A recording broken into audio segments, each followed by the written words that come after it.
जय हिमालय, जय भारत। मैं जर्नलिस्ट डॉक्टर हरीश लखेड़ा इस बार नई कड़ी के साथ हिमालय लोक चैनल में आपके सामने उपस्थित हूं। जब तक मैं कहानी को आगे बढ़ाऊं तब तक इस चैनल को लाइक और सब्सक्राइब अवश्य कर दीजिए। दोस्तों, माँ जी पिताजी के लिए विश्व भर में जो भी संबोधन होता है उसमें अधिकतर देशों में माँ शब्द की ध्वनि अवश्य होती है, परंतु उत्तराखंड के गढ़वाल में माँ के लिए बुई तथा कुमाऊं में ईजा शब्द का संबोधन होता है और नेपाल में आमा कहा जाता है। यह वीडियो इसी विषय पर है कि ये संबोधन कहां से आए, इनकी उत्पत्ति कहां से हुई। मैं खुद माँ के लिए बुई तथा पिताजी के लिए बाबाजी बोलता रहा हूं। हालांकि अब नई पीढ़ी इन शब्दों से दूर भागती जा रही है। इस विषय पर यह मेरा शोध है और आज इस शोध को आपके सामने रख रहा हूं। इसमें आपके सुझावों और तथ्यों समेत जानकारी का स्वागत है। आप जानते ही हैं कि प्राचीन भाषा संस्कृत में मां के लिए मातरः शब्द है। इसके अलावा इस शब्द के पर्यायवाची शब्द मात, मातृ, जननी, जनित्री, अम्बा, अंबिका, अम्मा, धात्री, परसु, प्रसूता, प्रसविनी, प्रसवित्री, मैया, जनदायिनी आदि हैं। वेद और पुराणों में भी मां को देवी स्वरूपा माना गया है। इनमें मां को अम्बा, अंबिका, दुर्गा, देवी, सरस्वती, शक्ति, ज्योति, पृथ्वी आदि नामों से भी पुकारा गया है। माता का संस्कृत मूल मातृ है। उत्तराखंड के निवासी जानते हैं कि गढ़वाली में मां के लिए बुए और पिता के लिए बाबा या बाबाजी कहा जाता है। कुमाऊनी में मां को ईजा तथा पिताजी के लिए बुबाजी, बोजू आदि शब्द हैं। इसी तरह दोस्तों, गढ़वाली में छोटे भाई को भुला व बड़े भाई को भेजी या दादा कहा जाता है, जबकि कुमाऊनी में इसे दाजू कहते हैं। आपको यह भी बता दूं कि डोगरी में बुजुर्ग महिलाओं को बे और बहुवचन में बेया कहते हैं। यह शब्द गढ़वाली की बुए से मिलता जुलता है। उत्तर काशी से सटे हिमाचल प्रदेश के सिरमौर जिले में उत्तराखंड के जौनसार की तरह मां के लिए ईजी कहा जाता है।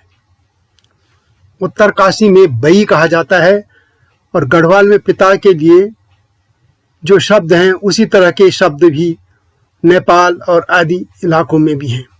नेपाल में खस लोग मां के लिए आमा और पिताजी के लिए बुआ, बाऊजी, बुआजी, हुजूर आदि कहते हैं। ये वहां के खस लोग इस तरह का इस्तेमाल करते हैं, जबकि नेपाल के मगर समुदाय बाऊजी कहते हैं। तमांग, शेरपा व गुरुंग आदि आपा कहते हैं। अब आपके मन में यह बात अवश्य आती होगी कि आखिर गढ़वाली में मां के लिए बुई और कुमाऊनी में ईजा शब्द कैसे आए और उनकी ध्वनि मां से क्यों नहीं जुड़ती है। कुछ लोगों का तर्क रहा है कि मां को मराठी में आई कहा जाता है, क्योंकि पहाड़ में महाराष्ट्र से भी लोग आए थे तो उनके साथ यह शब्द आ गया। लेकिन यह तर्क बिल्कुल सही नहीं लगता है, क्योंकि महाराष्ट्र से तो कुमाऊं में पंत, जोशी जैसी गिनी चुनी जातियां ही आई और वे भी बहुत बाद में आई, जबकि बुई और ईजा शब्द उनके आने से बहुत पहले से प्रचलन में है। इसलिए यह सोचने का विषय है कि कैसे संभव है कि कुछ लोगों के प्रयोग किए शब्द को एक झटके में सभी लोग प्रयोग करने लगे और पुराने संबोधन को भूल जाएं। आज भारत के शहरी शब्दों में मां के लिए मम्मी या मम्मा शब्द का प्रयोग होता है, लेकिन मां, अम्मा आदि संबोधनों का महत्व कम नहीं हुआ है। उत्तराखंड में कुलिंद, कत्यूर और चंदों के शासन में मां के लिए प्रयोग हो रहा शब्द भी तो आज प्रचलन में होना चाहिए था, यदि यह शब्द मराठा लोग अपने साथ लाते। तो इससे साफ है कि उत्तराखंड में मां के लिए बुई और ईजा शब्द का संबोधन सदियों तो होता रहा है। महाराष्ट्र से यह शब्द बिल्कुल नहीं आया, कतई नहीं आया। यह सोचना भी गलत है। उत्तराखंड में अकेले महाराष्ट्र से लोग नहीं आए हैं। वहां तो राजस्थान, मध्य प्रदेश, गंगा यमुना के मैदानी क्षेत्रों से लेकर दक्षिणी भारतीय राज्यों से भी बहुत से लोग आए, जबकि उनसे पहले यहाँ मूलतः कोलीय, किरात, नाग, कुलिंद, खस, तंगण, परतंगण आदि जातियां भी बहुत पहले से रहती आई हैं। ये सभी जातियां भी मां के लिए कुछ न कुछ शब्द तो बोलती रही होंगी, कुछ तो संबोधन रहा होगा। तो दोस्तों, यह बताने से पहले माँ पिता को लेकर विश्व भर भर में जो संबोधन है उनके बारे में और वह भी खास तौर पर कुछ प्रमुख भाषाओं और समुदायों की लेकर मैं जानकारी दे रहा हूं। उसके बाद बुई और ईजा के उत्पत्ति पर आऊंगा। हिंदी का शब्द इंडो यूरोपीय भाषा परिवार के सबसे पुराने शब्दों में से एक है। इस शब्द की छाप आज भी इस कुल की ज्यादातर भाषाओं पर देखा जा सकता है। मां के लिए संस्कृत में मातृ व मात्रा है, अंग्रेजी में मदर, जैन अवस्था में मातर, फारसी में मादर, ग्रीक में मेटर, लैटिन में मैटर, यूनानी और जर्मन में मुटेर, स्लोव में मटी, डच में मोइडर, अरबी में वालिदा जैसे शब्द हैं। माँ शब्द संस्कृत में माँ धातु से निकला है और इसका अर्थ है जो निर्माण करे वह माँ है। माँ के लिए हिंदी में माँ, माता आदि कई शब्द हैं। इसी तरह तमिल में ता या अम्मा, उर्दू में अम्मी, मराठी में आई कहते हैं। हालांकि शहरों में आजकल अधिकतर बच्चे माँ के लिए मम्मी या मम्मा कहने लगे हैं और यह प्रचलन गांवों तक भी पहुंचने लगा है और यह पहुंच ही गया है। यह भी जानने लायक कि माँ के लिए मम्मी शब्द किसी भी भाषा में उपलब्ध नहीं है। खासतौर पर भारतीय भाषाओं के डिक्शनरी में तो ऐसा कोई शब्द है ही नहीं। कहा जाता है कि यह मम्मी शब्द माँ से ही निकला है। हिंदी में माँ और अम्मा शब्द हैं, यही शब्द उर्दू में अम्मी बन गया और इन शब्दों से ही मम्मी सामने आया है, जबकि अंग्रेजी के मम्मी शब्द का अर्थ तो कुछ और ही होता है। पिता के लिए संस्कृत में पितरः कहा जाता है। पिता शब्द पा रक्षणे धातु से निकला है। यह पाति सह पिता, जो रक्षा करता है वह पिता कहलाता है। इससे वह पिता अर्थात हमारी रक्षा की भूमिका में होते हैं। अतः पिता एक व्यापक अर्थ वाला शब्द है। संस्कृत में जनक भी पिता को कहते हैं। उर्दू में अब्बू तथा बांग्ला में बाबा कहते हैं। अंग्रेजी में फादर, डैडी, डैड या पॉप, अफ्रीका में वादेर, पुर्तगाली में पैब्रेटन, चीन में बाकरी, कनाडा में पापा, क्रोएशियाई में अटैक चेक तथा इंडोनेशिया में बापा आया या पाक पुकारते हैं। अब माँ के संबोधन के लिए गढ़वाल में बुई, कुमाऊं में ईजा तथा जौनसार क्षेत्र में ईजी तथा नेपाल के आमा शब्दों पर आ रहा हूं। दोस्तों, जैसा कि मैंने पहले भी कहा कि माँ के लिए गढ़वाल में बुई या बुए कहा जाता है। बुए वास्तव में बुई का संक्षिप्त रूप है। अब आप बुई और ईजा को एक साथ सामने रखिए और देखिए कि कहीं ना कहीं ये शब्द एक ही शब्द से तो नहीं निकले हैं। बुई के साथ यदि जी लगा दें तो बुई जी हो जाता है और यदि बुई से बुई जी जो शब्द है उससे बुए साइलेंट हो जाए तो ईजी हो जाता है। ईजी में ही जी की जगह जा हो जाए तो यह ईजा हो जाता है। भारतीय जनसंचार नई दिल्ली में प्रोफेसर व पूर्व पत्रकार डॉक्टर गोविंद सिंह जी कहते हैं कि वे भी मानते थे कि यह ईजा शब्द महाराष्ट्र के लोगों के साथ आया होगा, क्योंकि महाराष्ट्र में माँ को आई कहते हैं तथा पंजाब में जाई कहते हैं। जाई को उल्टी ओर से पढ़े तो यह ईजा हो जाता है। लेकिन उत्तराखंड में ईजा शब्द बहुत प्राचीन है। प्रसिद्ध साहित्यकार शिवानी ने अपनी रचनाओं में ईजा का खूब प्रयोग किया और इससे यह शब्द बहुत प्रतिष्ठित हो गया, इसको बड़ी प्रतिष्ठा मिली। जौनसार निवासी भारतीय सूचना सेवा के अधिकारी रमेश चंद्र जोशी कहते हैं कि उनके क्षेत्र में माँ को ईजी कहते हैं और वे कहते हैं कि इन शब्दों को परिभाषित करने की आवश्यकता है। अब तो गांव में भी यह शब्द गायब होने लगा है। टेहरी मोल के दिल्ली में कार्यरत वरिष्ठ पत्रकार कलूड़ा अभिनव कहते हैं कि माँ के लिए बुई गढ़वाली शब्द है।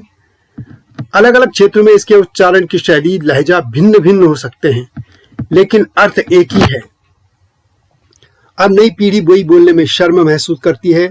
गांव में भी अब माँ पिता ही भी नहीं, मम्मी पापा कहने लगे। भारतीय सूचना सेवा के रिटायर्ड अफसर सुधीर तिवारी भी कहते हैं कि ये शब्द बहुत प्राचीन है। तो दोस्तों, अब सवाल है कि बुई, इजाय, इजी, आमा शब्द कहां से आए होंगे। जैसे कि मैंने पहले भी कहा कि संस्कृत में मां के लिए अम्बा शब्द का भी प्रयोग किया जाता है। कर्नाटक में कन्नड़ भाषा में आज भी मां के लिए अम्बा का संबोधन होता है। अम्बा शब्द का मूल आधार संस्कृत धातु अम्ब है। अंबिका, अंबालिका, अम्बे, आदि शब्द इसी से बने हैं। और अब ये शब्द आपने महाभारत में भी सुने होंगे। काशी नरेश की इन 3 पुत्रियों को जीतकर जब भीष्म लाए थे और उन्होंने शादी करने से मना कर दिया था, तो उनकी एक अलग सी कहानी आप सभी को पता है। तो खैर, अब यहाँ अम्बा शब्द पर आते हैं। इन शब्दों का अर्थ माता या देवी है। माँ पार्वती को भी अंबिका कहते हैं। भगवान गणेश जी का एक नाम अंबिकेय भी है, यानी अम्बा जी का पुत्र। अम्ब से ही बने अम्बा शब्द को पिता, आंख, जल आदि के लिए भी प्रयोग किया जाता है। त्र्यंबक या त्र्यंबकेश्वर भगवान भोलेनाथ शिव का ही एक नाम है। इस शब्द का अर्थ त्रिनेत्र भी है, जो कि 3 आंखों वाले भगवान शिव के लिए प्रयोग होता है। इसी अम्बा शब्द से निकला शब्द अम्मा तमिलनाडु में मां के लिए प्रयोग होता है। उत्तर भारत के कई हिस्सों में मां को अम्मी या अम्मा भी कहा जाता है। उर्दू भाषी लोग भी अम्मी ही कहते हैं। उर्दू समेत कई भारतीय भाषाओं में मां के लिए अम्मा व इससे मिलते जुलते शब्द हैं। ये सभी संबोधन वास्तव में अम्बा से ही निकले हैं। यह भी कह सकते कि ये शब्द संस्कृत के अम्बा से निकले हैं, जिसका अर्थ मां है। भाषा वैज्ञानिकों के अनुसार उर्दू का शब्द अम्मी भी इससे ही निकला है। नेपाली में जो आमा शब्द है वह भी अम्बा से ही निकला है। कुमाऊं में भी आमा शब्द का प्रयोग होता है, लेकिन यह मां की बजाय दादी, नानी आदि के लिए सम्मान सूचक शब्द के तौर पर प्रयोग होता है। तो दोस्तों, अब बुई और ईजा शब्दों को देखिए। ये शब्द भी अम्बा यानी अंबाजी से ही निकले प्रतीत होते हैं। अम्बा को अम्बेजी भी कहा जाता है। जैसा कि भाषा विज्ञानी भी मानते हैं कि सदियों की यात्रा में शब्द अपना रूप अर्थ भी बदलते रहते हैं, खोते रहते हैं। उत्तराखंड में भी ये मां के लिए शब्द अंबाजी से ही निकले हैं। अम्बेजी यानी अंबाजी। कुछ शब्द साइलेंट होने से वे या बुई या ईजा बन गया। आ तथा जी के लुप्त हो जाने से वे बन गया। इसी तरह से अम्ब न रहने से ईजा रह गया। अम्बा भी इन शब्दों में बहुत समानता है। तो दोस्तों, यह है मेरा शोध पत्र। कई वर्षों से मैं इस पे कार्य पे लगा था, बहुत लोगों से बात की, और जब आखिरतः अम्बा शब्द पर और कर्नाटक का जब ये शब्द मुझे मिला तो मेरा रास्ता आसान हो गया था। तो अब आपको मालूम हो गया होगा कि बुई, ईजा, ईजी या आमा शब्दों का उत्पत्ति कहाँ से हुई। यह साफ हो गया है कि ये शब्द संस्कृत के अंबाजी से निकले हैं। ये शब्द तब से हैं जब से यहाँ कुलिंदों का शासन था। बाद में कत्यूरों, पवारों और चंदों के समय भी इनके साथ माँ शब्द भी प्रयोग में होने लगा था। नई पीढ़ी अब तो शहरों की तरह गांव में भी बुए, ईजा, ईजी बोलने की बजाय मम्मा पापा कहने लगे हैं। हमारे पुरखों के दिए शब्द विलुप्त की ओर अग्रसर हैं। इनको न बचाया गया तो एक दिन गायब हो जाएंगे। इनको बचाना हमारा कर्तव्य है, ये हमारी विरासत है। तो दोस्तों, यह थी माँ के लिए उत्तराखंड और नेपाल में प्रयोग हो रहे शब्द बुई, ईजा, ईजी, आमा जैसे शब्दों की उत्पत्ति की गाथा। आपको कैसी लगी अवश्य लिखें। यह जरूरी नहीं कि आप मेरे इस शोध से सहमत हों। आपके मन में यदि कोई भी विचार आता है तो उसे शालीनता से कमेंट्स में अवश्य लिखें, ताकि इस शोध में सुधार किया जा सके, क्योंकि यह शोध कोई अंतिम शोध नहीं है। इसमें बदलाव की सारी संभावनाएं अभी भी मौजूद हैं। और आपके पास कोई और भी जानकारी हो तो वह भी शेयर करें। यह चैनल हिमालयी लोगों की संस्कृति, इतिहास, लोक, सरोकार आदि को देश दुनिया के सामने रखने का प्रयास कर रहा है। आपका सहयोग चाहिए, इसलिए हिमालयी लोग चैनल को लाइक व सब्सक्राइब करना न भूलना। जय हिमालय, जय भारत।